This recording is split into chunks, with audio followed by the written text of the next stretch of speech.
in dealing with people that tell me they've had encounters with aliens or flying saucers or UFOs, I ask them a lot of questions.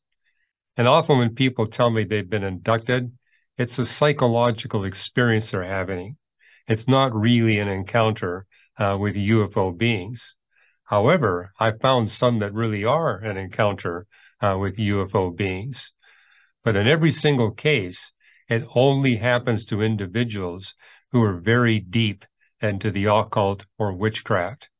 And I've also seen people who've had these experiences, and as I encourage them to eliminate all that occult and witchcraft experiences out of their life, get rid of all the articles, that's the end of their UFO encounters. That's the end of the communications. That's the end of them having these trips that they hallucinate about being on alien spacecraft. Close the doors of the occult. That's an end to that, which tells me that this UFO phenomena. Now, I want to be clear here. 99% of what people report to me as UFOs are natural phenomena, hoaxes, or military activity. But there is a 1% residual.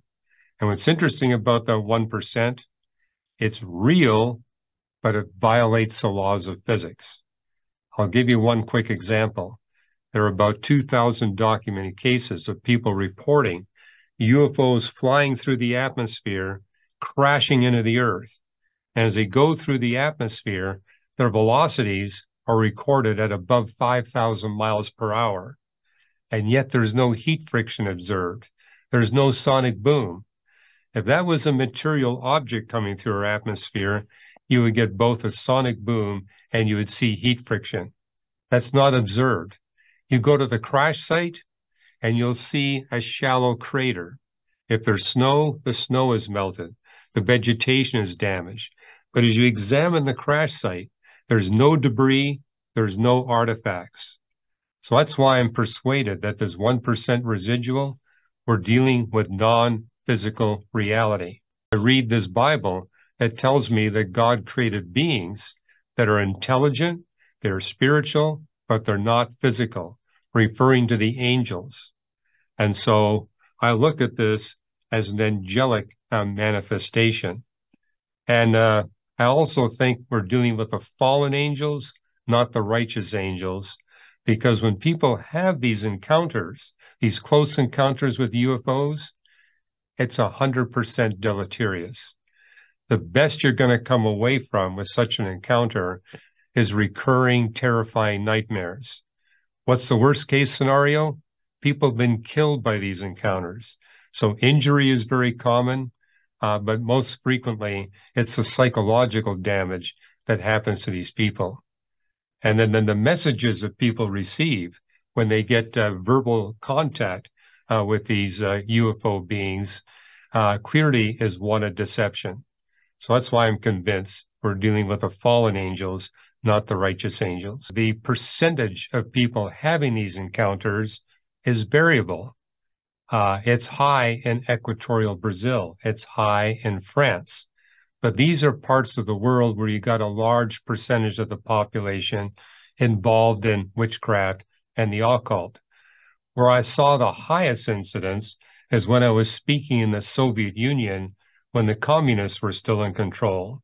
I mean, that's when the Soviet government was sponsoring research in occult physics at their leading universities. So a very high incidence. Now that the communists are not in control there, that level of UFO encounters in Russia has dropped considerably. And I see variations in the United States, higher in Alaska and Hawaii than it is, say, in Idaho and, Minnesota. But again, there's a higher incidence of people involved in the occult. Here are some ways in which you invite demons. These fallen angels cannot invade your life and give you these UFO encounters unless you invite them.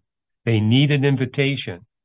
And the invitation is when you begin to look for supernatural power or information. The demons are more than happy to provide you with this power, but it comes at a price. they are intent on deceiving you. They are intent on harming you. These fallen angels can also work through a close relative or a sexual partner. So if you got a close relative or a sexual partner that's deep into the occult, you need to confess what they're doing as a sin unto God.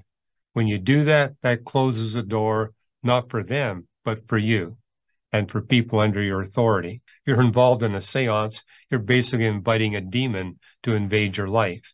Astrology would be another example, a Ouija board. So occult art, occult music.